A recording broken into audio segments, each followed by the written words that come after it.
So what's good, everybody? It's HDTV back at it again with another video. Today I wanted to have a discussion on the book I was reading recently. So the book in question is the Count of Monte Cristo. So I've been reading this book for about, you could say, 3 months now. I'm not the biggest reader, to be honest with you guys. I don't read too often, but reading is definitely a habit that I want to pick up on a bit more. I want to incorporate that more into my day-to-day life, just in an attempt to kind of get off the phone. I feel like it's a good habit, kind of keeping the mind active rather than doom scrolling, all that bullshit, right? I feel like you got to take these small steps to kind of improve your life, you know what I mean? So that's kind of what I'm trying to do. The book itself actually was hella long, dude. Like, this shit has 1,055 pages to be exact. Like, definitely the fucking longest book I've ever read. And it was definitely daunting in the beginning. It scared me a little bit. I was like, fuck, like, will I be able to stick with it? Like, is it going to be entertaining? Will it have me hooked? And I'm happy to say that I did finish it. Probably did take me longer than I wanted to. I do say, like, it took me 3 months, but you got to remember that I was inconsistent, right? There'd be weeks that I wouldn't read, and then there'd be like a week where I read fucking 300 pages. So it was all kind of up and down. But I took it for what it was, with the one goal of kind of just finishing it before the end of the year. And I was happy to do that. I actually finished it on Christmas Day. So that was wonderful. I hope to kind of incorporate a lot of book reviews onto the channel, just because this is something that I do want to take very seriously a little bit, And hopefully I can, like, talk about the book and encourage you guys to read it if it's something that I think is worth reading, or kind of make sure you guys steer clear of some bullshit, you know what I'm saying? Like, so I got you guys on that. So without further ado, I guess I'll get into the book a little bit, right? So I'll give you like a jank, quick little fucking recap about everything that happened in the books to start off, right? So we got our boy Edmund Dantes, right? And I don't know if I'm saying the names right. That's just how I said the fucking names, right? So don't be on my ass in the comments and shit. All right. So we got our boy Edmund Dantes, right? Brody just came back from a big fucking adventure on his ships and shit. He was out here. He's a sailor. Right, but he's like under the captain and shit, right? He's just like a regular ass motherfucker on the boat. He's doing his shit, right? But the captain tragically passes away mid excursion, mid fucking mission. And then Edmund, being first mate, this motherfucker kind of holds it down, right? So he kind of steps in, takes lead, and brings the ship back home, right? So with that, when they come in dock. Morel, the Brody, the ship owner, he is impressed by Edmund. He's like, okay, what happened? He listens to Edmund's side of the story, and ultimately he's just impressed how Edmund was able to kind of hold shit down and handle everything, bring the ship back home in one piece. So Morel is like, hey bro, you know what, you be the captain, dog, I trust you. And Edmund's like, shit, let's do it, right? Big payday, big career he's about to start. He's like 19, right? So he's doing good. He happy about all that shit.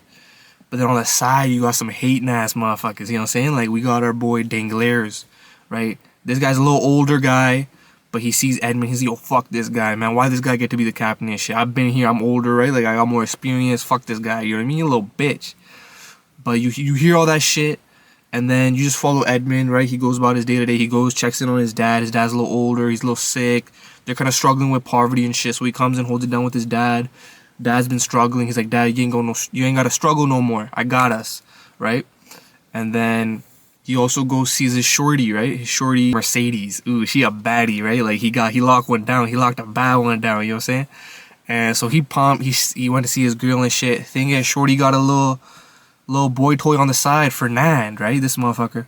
She's saying, oh, he just a cousin. He's just like a brother to me and shit, right? But you know how bitches be like. You know what I'm saying? Like, so Edmund goes up, he sees Fernand, he says what up to Fernand, he's trying to keep it respectful and shit. Fernand a bitch, he ain't shaking his hand and shit, right? So it's beef right on site, is fucking beef, right? And Edmund's smart, he knows what's going on. He's like, this motherfucker wants to take my bitch, right? That's what he's thinking, he already knows, right? But then Mercedes like, no, you guys gotta be bros, right? I love both of you and shit like that. He's like, Edmund's like, I don't give a fuck, I'm gonna marry her, right? Fuck this guy, I'm good. So that's all good with Edmund, he's chilling. That same night, right? You got Danglars chilling with Caderousse. Caderousse is kind of connected with Edmund and his dad and everything, right? He kind of took some money from Edmund's dad. Like, he lent some money to Edmund's dad, and then he came to collect. But that collection that he had fucked up Edmund's dad, right? Like, he was, like, I'm saying, they're dealing with poverty, right? So then Edmund was kind of hurt by that shit too. He's like, Caderousse, like, you could have waited on that. You didn't need the money right away, right? But Pops needed the money, bro. Like, he was struggling when I was gone. And then all this shit, you know, all that beef and shit. So one night you got Danglars, Caderousse chilling. They drinking and shit, right? Caderousse a fucking Amelie, bro. Like, he just be drinking and shit. So he's already lit. He's gone now, right? Danglars is chilling. He sees Fernand. Through Caderousse, he finds out, like, oh, Fernand's that motherfucker. He's talking to Edmund shorty and shit, right? So Danglars like, fuck, okay. Calls over Fernand. And now here, Danglars kind of sets this plan in motion to fuck over Edmund, right? Our dog. He's basically like, yo, what if we, like, write this letter saying that Edmund's a traitor, and then we send it to the king, right? But he's kind of joking. He's like, haha, we're not gonna send it, haha, but that'd be crazy, right? He'd get locked up and shit, right? Haha, Fernand, wouldn't that be jokes, bro? Here, let's write it out. Let me write it in my left hand so they can't tell who wrote it. Haha, funny shit. Everybody drinking, everybody lit right now, right? And then Danglars, he kind of plants that seed in Fernand's head, right? And then he gets the letter, crumples it up, tosses it, and then he's like, we was just fucking around, right, Caderousse? Caderousse like, okay, good, we're not doing shit. That would have been weird if we sent that out, haha. They kind of dipped to the side. Then you kind of see Fernand go get the letter and shit, and he sends it out anyway, because he a dirty bitch, right? Fuck that guy.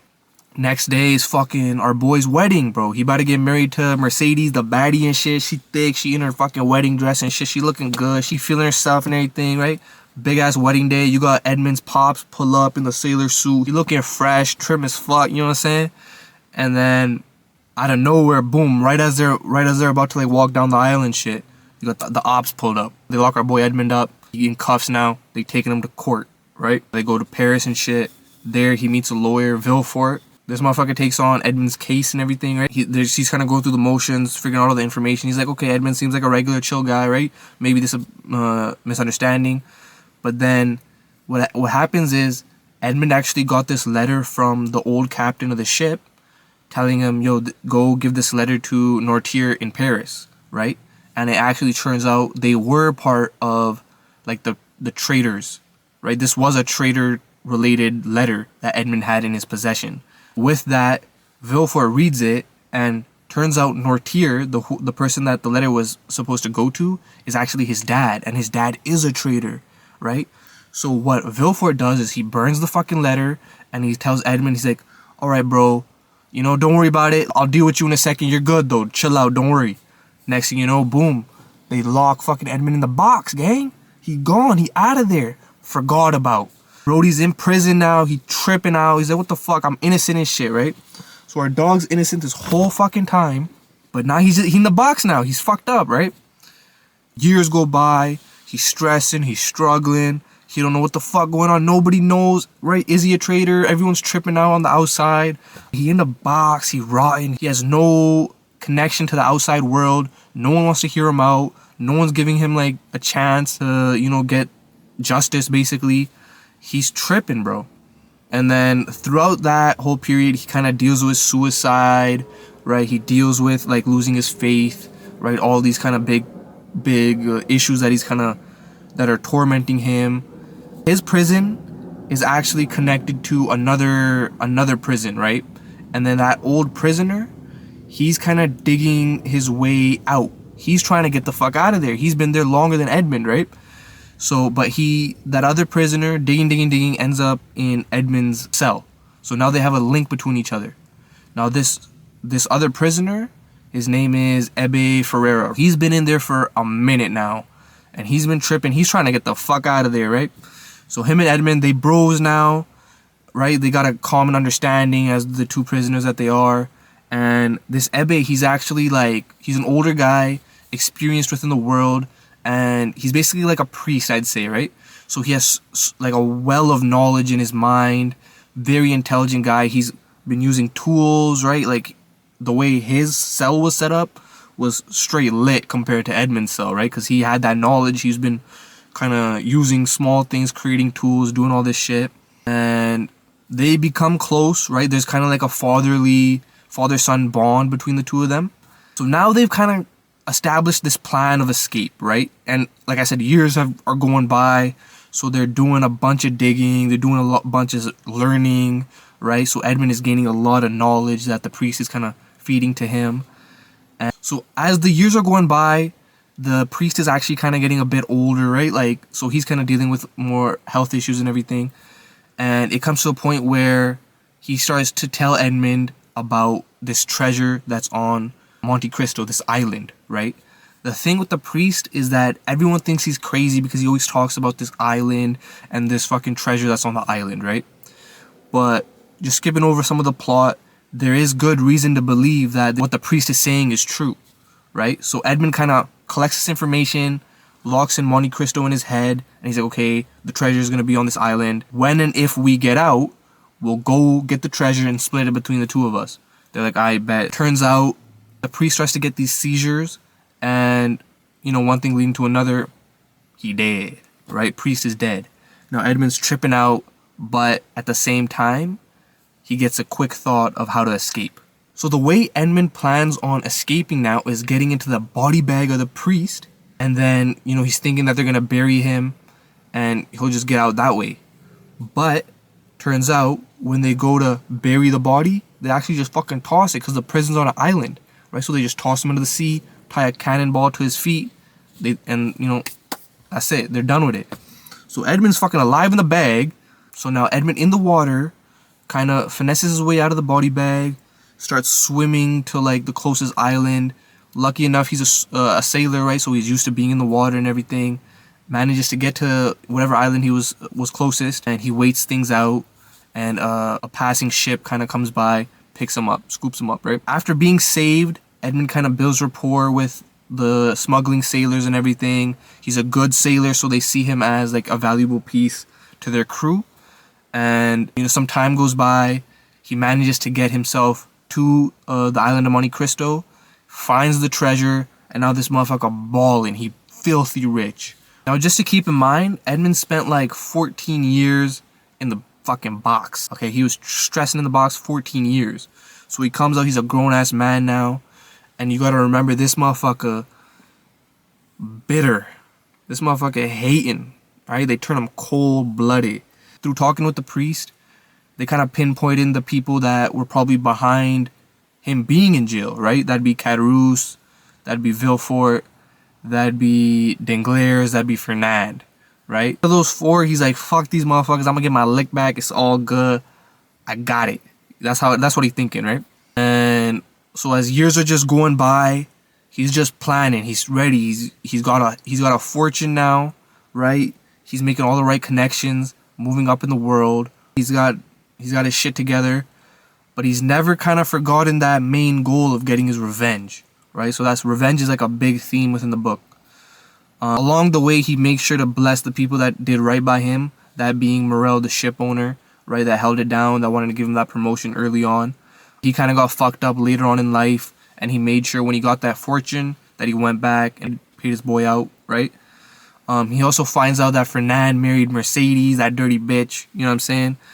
So we all know these hoes ain't loyal, you know what I'm saying? So she folded real quick when boy was in the box. But that shit happens, it's all good, right? Along with that, Danglars became a rich-ass banker, and Villefort became a really powerful lawyer, right? So everyone's kind of doing good, they lit. Except for Caderousse. Caderousse kind of got fucked up along the way. And his story is a bit more about how greed kind of can consume you.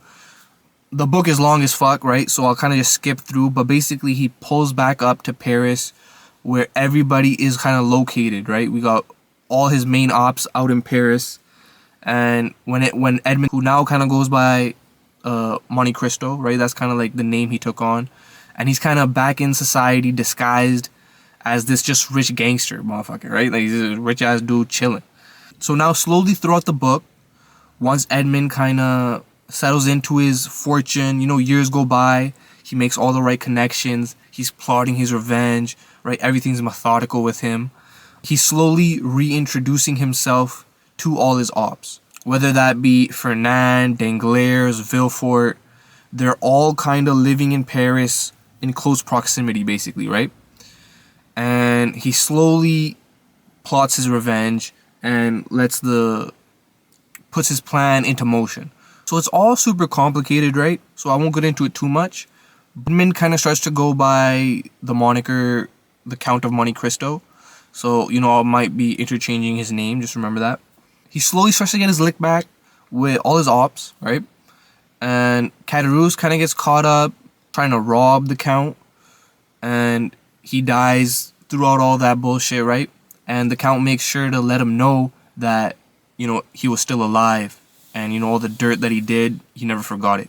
So right in his dying moments, that's when Caderousse kind of got the realization that he was dealing with Edmund the whole time. Boom, he trips out, but he's dead now. So what are you gonna do, right? After that, he dealt with Fernand, right? Fernand, back when he was younger, he joined the army and he did some shady shit he kind of betrayed the people that he was supposed to protect, sold some people into slavery, and that kind of boosted his fortune, right? Through being slimy and shit, you know what I mean? So the Count found all that information, brought it to light, ruined his whole reputation, and then when he was about to fight the Count told him, hey, I'm fucking Edmund, dog. And then he trips the fuck out, goes home, blows his fucking brains out, right? Like the bitch he is. After that, Mercedes kind of dips. Mercedes dips with her son, because you got to remember Mercedes and Fernand were together, and she's kind of fucked up too. She's like, shit. She feels bad because she felt like she betrayed our boy herself, but she had no idea that he was still alive even, right? You got to remember that too. She's all fucked up. She, wants him to forgive her. He wants her to forgive him. It's all bullshit, but they never really get together in the end, right? Just because so many years have probably gone by, right? After that, we got Villefort. Villefort's whole revenge plot situation was hella complicated, right? It involved, people getting poisoned, along with, Villefort burying an affair baby, a baby he had during an affair with Danglars' wife. Shit gets fucking crazy, right?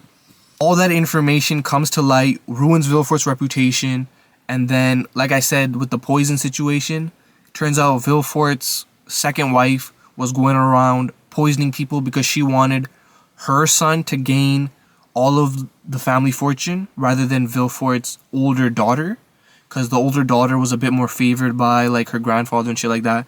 So the Villefort's wife wanted to murder Valentine, the daughter, the grandfather, and grandparents on Valentine's birth mother's side, right? So a lot of fuck shit was going on with the wife.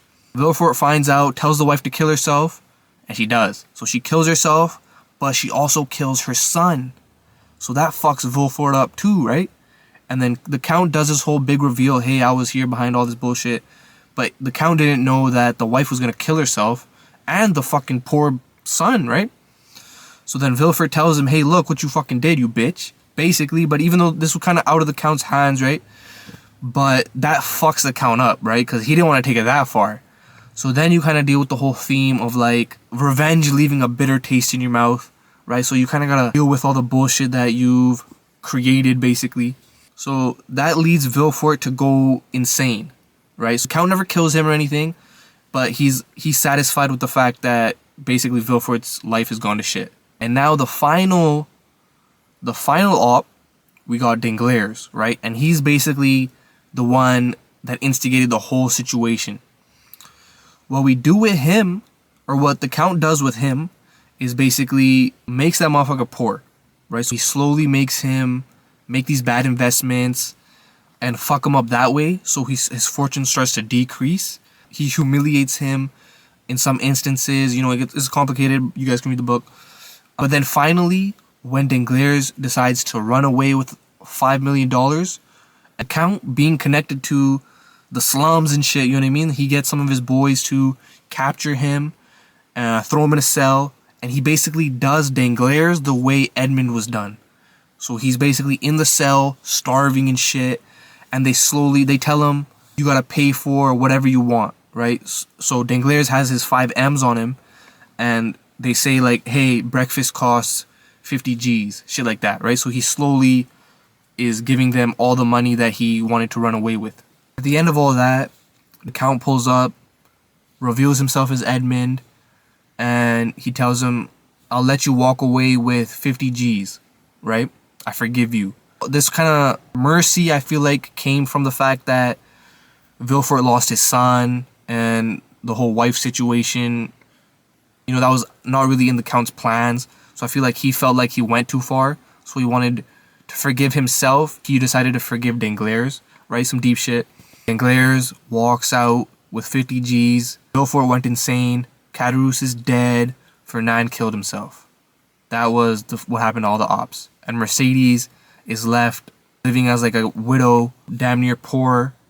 Even though the Count, he offers to like pay for her shit, but she's like, nah, this, it's the bed I made, I gotta lay in it. And our boy, he gets to dip with a baddie on his arm, real shit. Cause he had a whole shorty with him the whole time. Crazy story. It's kind of an old-timey book, but I don't think like the language was distracting at all.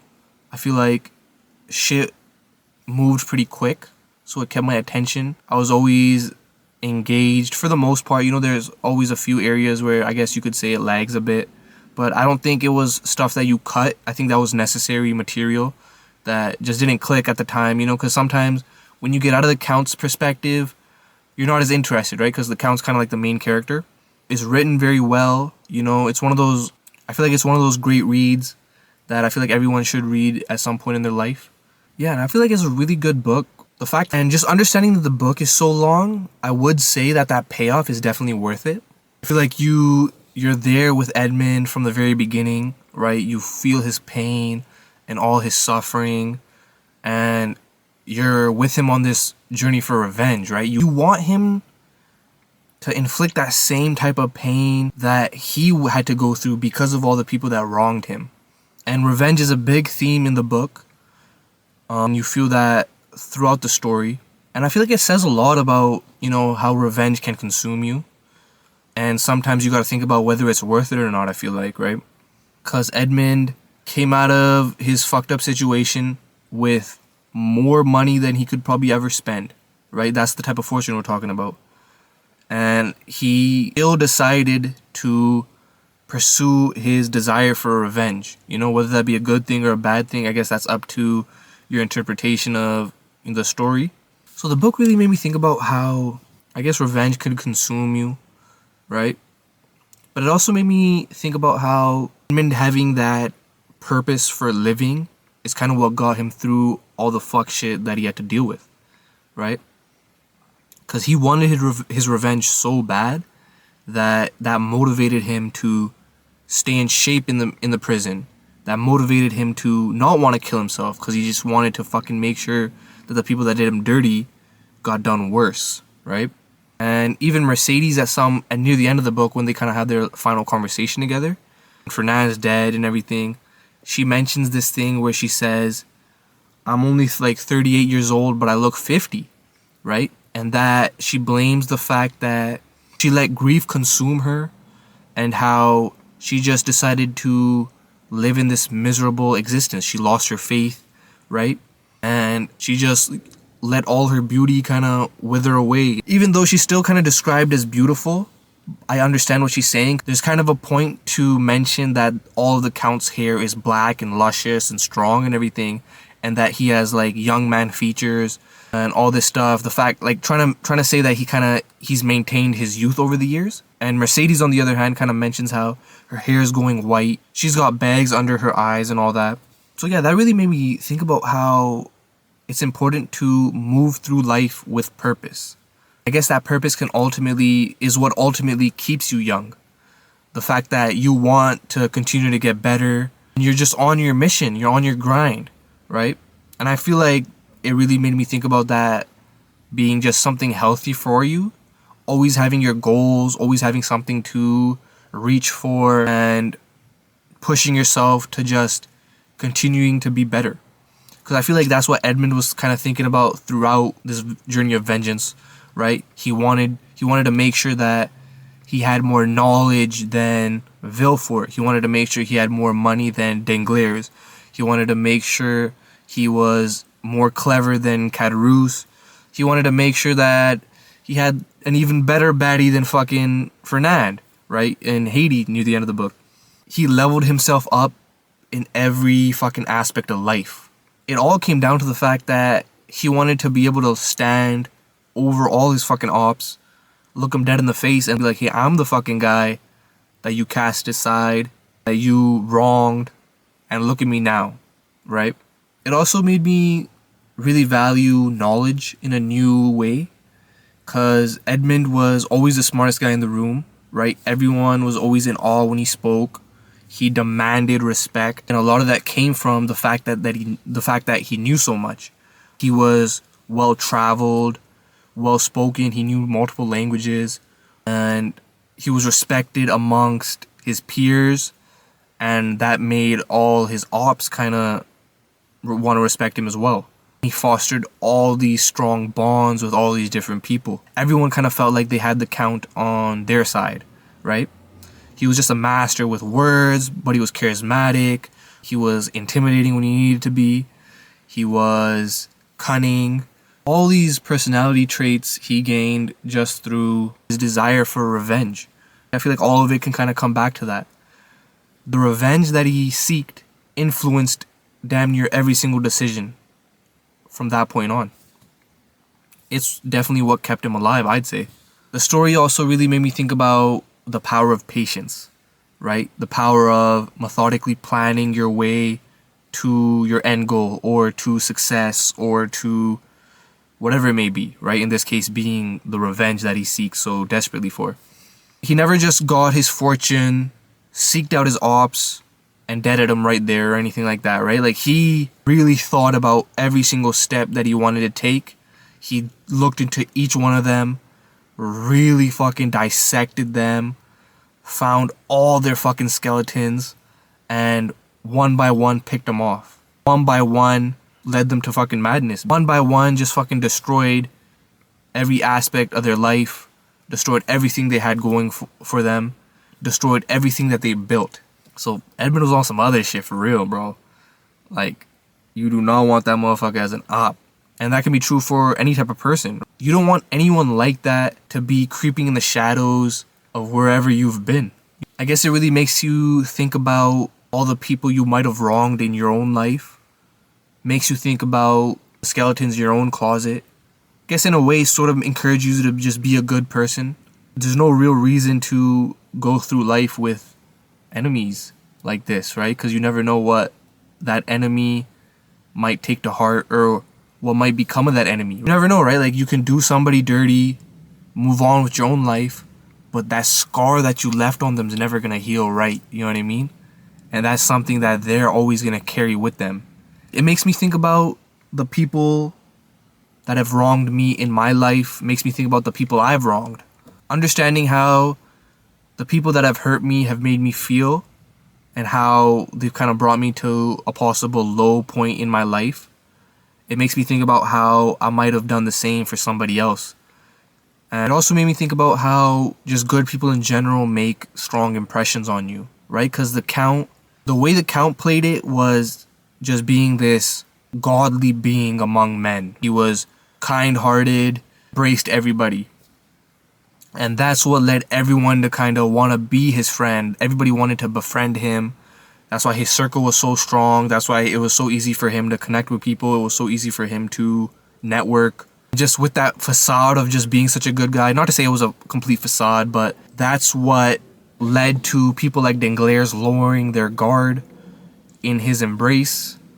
Also, big themes of greed. We had Caderousse, who just always wanted more, right? And that ultimately just led to his own demise. Everyone was just chasing money. Everybody wanted to secure a fortune. And there was so much dirt that ended up happening because of it. And even the Count, like, he indulged in, you know, the lavish lifestyle. But I feel like it hits different when you come from nothing, right? Or coming from such a traumatic experience that the Count did suffer. There's also like a very strong quote in the book talking about how people that have suffered the most can experience the most joy. So just hitting such a low, you're able to let the small things be what bring you the most joy. Like, whether it be being able to breathe, being able to see the light of day, being able to wake up in the morning, right? It's all a blessing. So the people that come from fucking nothing or that have suffered the most, I feel like they have a better understanding of the beauties in life. It was also crazy how everyone that wronged our boy continued to do wrong, right? They continued to collect all these skeletons in their closet. It makes you think about how people don't really learn from their mistakes. I feel like they kind of got away with this one damn near evil deed. It kind of made them feel like they could get away with a lot more. No one was there to really check them, so they continued on that path, and they started to see success from that path. And I guess that ultimately skewed with their perception of the world. But it also made me think about how, you know, at some point all these skeletons are going to see the light of day, and you're going to have to face them in one way or another and face the consequences of all your actions. Some people may be able to live with them, whether that be Villefort, though it did lead him to insanity. Some people may not be able to live with them. That'd be someone like Fernand, right, who straight blew his fucking brains out. I also feel like there's this subtle point that was trying to be made throughout the book through Nortier's character. So Nortier, he was a real traitor. He really wanted to take down King Louis, I think it was at the time, in favor of Napoleon Bonaparte, right? So this character Nortier, who's Villefort's father, he actually succeeds in his treachery. But the thing is, later on, in his old age, at some point, there's a health issue that leaves him to basically just be paralyzed. Like, he communicates through blinking. So I feel like what the point that was trying to be made off that, I don't ever think that it won't happen to you. You never really know what's going to happen tomorrow. At the same time, that makes you think about karma in general, right? The power of karma and, you know, God and everything. I feel like faith is a big point within the book as well, where someone like Edmund had faith. He felt like God was on his side throughout his mission, and he wanted to act as an agent of God. I guess that was kind of a way to justify his actions. But he also felt like his plans wouldn't have panned out the way they did if it wasn't something that God wanted him to execute. And then everyone else, you know, all the slimy characters, especially with Caderousse in his moments of death, he like denounced God. He didn't believe in God. And it wasn't until Edmund revealing himself in his final moments where Caderousse switched up and basically started to repent, started to forgive, started to ask for forgiveness. So would I recommend the book? I feel like for guys especially, I would recommend the book. I would definitely say that there are strong themes and messages that I've personally been able to take away from the story and have definitely impacted me in a very heavy way. You know, like I feel like once I finish the book, it's really been lingering on my mind for, you know, the past few days. I've just really been letting it sink in. I feel like it's a very complex story as well. Like, so many things are going on. The recap that I gave may have felt long, but trust me, I cut out so much shit. But at the same time, like, I'd say you don't really get lost in it. I feel like it's written very well. It's written straight to the point.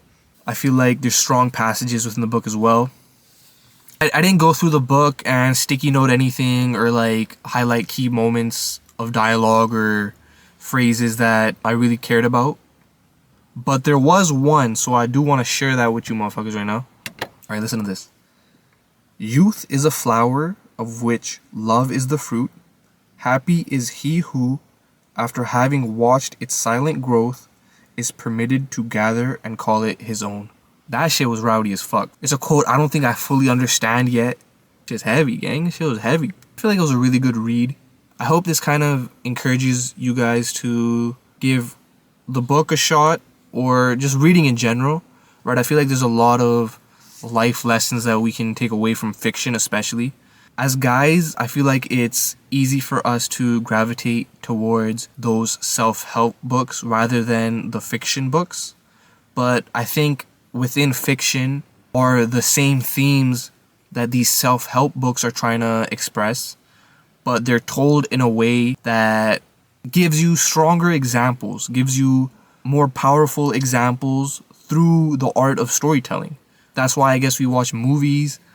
That's why we share stories. There's always these lessons that you can gain from true examples of going through shit. right? At the end of the day, all your growth is through going through shit. Like, someone could tell me, keys to life. Key number one, be resilient, right? That may be what this self-help book is trying to express. But I feel like this book especially has shown me the power of resilience, has shown me where that may actually lead me. It's also shown me how important resilience is in accomplishing my goals. Never giving up, staying locked in, continuing to push forward, continuing to have faith. I feel like it's shown me so many more elements than just being resilient. You know what I mean? It's really painted that concept out and given me strong examples that I can look back on throughout the book, just enforcing that message. And I feel like that was a big realization that I needed through reading in general. And that's definitely something that excites me when it comes to reading my next book. That being said, I think the next book I will read is going to be 1984. I feel like with the shit that's going on in the world right now, I think that's very relevant, which is actually kind of insane, right? Because that's one of those, I think it's sci-fi type of book, or a book that was written about the future. And it's crazy to even think about how that book is still relevant today, right? I know my sister read it a while ago, and some of the key things that she mentioned really made me think about society today. So I'm very excited to read that book. It's definitely not as long as The Count of Monte Cristo, so I'm happy about that. And after that book, I'm actually very excited to read Dune now. Obviously, the Dune movies have come out, and that was obviously my first exposure. But my sister has also read that book as well, and she loves that book. And just after reading The Count of Monte Cristo, I feel like, there's nothing that I can't do, to be honest. You know what I mean? Like, my confidence up right now when it comes to this reading shit. So hopefully I can read 1984 and just push this momentum into kind of creating this habit, that I genuinely do want to build. I think it's only going to manifest itself through me pushing on this momentum and continuing to read things that genuinely interest me. So I'm excited. I do hope to bring a bit more book reviews, book discussions with you guys, and just discuss different themes about whatever book I'm reading, right? So I hope that's something you guys are interested in. If you guys read the book, leave a comment down below. Let me know what you guys thought about the book. If you have read it, any questions you may have about the book, about starting the book, leave those down there as well. I'm happy to just communicate with you guys. Hope you guys take care. Wishing you guys a happy new year. I hope everyone's got a good few strong goals that they want to accomplish. I want everyone to kind of have a strong plan going into the new year. 2025, we take everything that's ours. All right, we take everything that's ours, gang. Fuck it. That's how we feeling. Chin up all throughout this year. You're straight confident. That's it. That's all. I just want everybody to feel confident. I want everybody fucking strong. Everybody on their game this year. All right? We gonna make it happen. Shit's gonna be popping. All right? Shit gonna be fucking popping this year, gang. I don't give a fuck. We up. I don't give a fuck. We up this year, gang. That's what it is. Peace and love and revenge. Always get your lick back. That's what I really learned from this book.